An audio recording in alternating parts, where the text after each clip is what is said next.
যে দেশে পরাজিত স্বৈরাচারের দোসররা রয়েছে, তারা কিন্তু গুরুত্বপূর্ণ জায়গায় এখনো আছেন। আপনার আমলাতন্ত্রে বলেন, পুলিশে বলেন, সরকারের বিভিন্ন জায়গায় আছে। সবাই তো পরিবর্তন হয়নি, সর্বক্ষেত্রে তো পরিবর্তন হয়নি, এবং অত্যন্ত গুরুত্বপূর্ণ জায়গায় তারা রয়েছেন, ঘাপটি মেরে আছেন, এটা বলা যেতে পারে।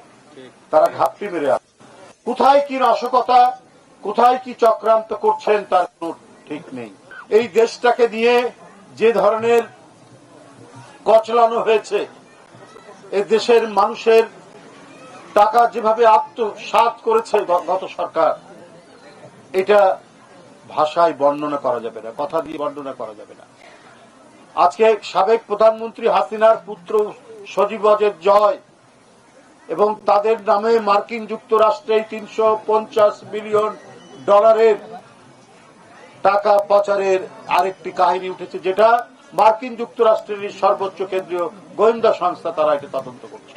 যারা জনগণের এই টাকা পাচার করেছেন, এটাতে একটা ঘটনা উঠেছে, আরো কত ঘটনা আছে।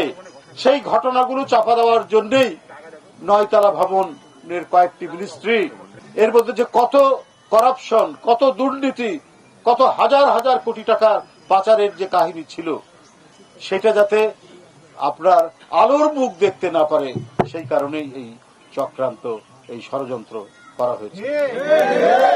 সুতরাং আমাদের সামনে অনেক কাজ বাকি আছে।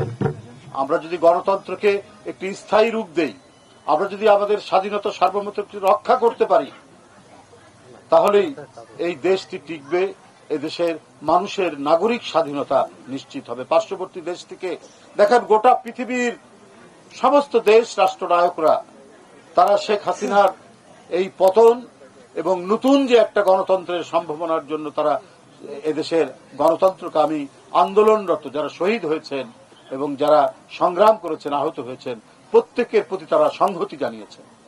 কিন্তু একটি দেশ শুধু জানাতে দ্বিধা করছে, তাদের মনে খুব দুঃখ লেগেছে, সেটা হচ্ছে পার্শ্ববর্তী একটি দেশ।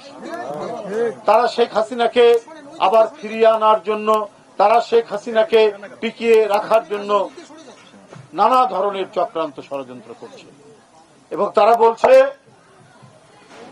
যে বাংলাদেশে সংখ্যালঘু নিপীড়ন হচ্ছে, নির্যাতন হচ্ছে। মানে নতুন একটা বয়ান তৈরি করে শেখ হাসিনা যে চোর, শেখ হাসিনা যে টাকা পাচারকারী, শেখ হাসিনার দোসররা যে গোটা দেশটাকে লুটপাট করেছে, বিভিন্ন মেগা প্রজেক্টের নামে গোটা জাতিকে দুর্নীতির অতল তলে তলিয়ে দিয়েছে, এই কথাগুলো না বলে তার মতো একটি জঘন্য লুটেরাকে বাংলাদেশে আবার প্রতিষ্ঠিত করার জন্য তারা প্রচেষ্টা চালাচ্ছে। আর এই চালাতে গিয়ে আজকে নয়নরা জীবন দিচ্ছে, দেশটাকে রক্ষা করার জন্য জীবন দিচ্ছে, আগুন নিবারণের জন্য জীবন দিচ্ছে।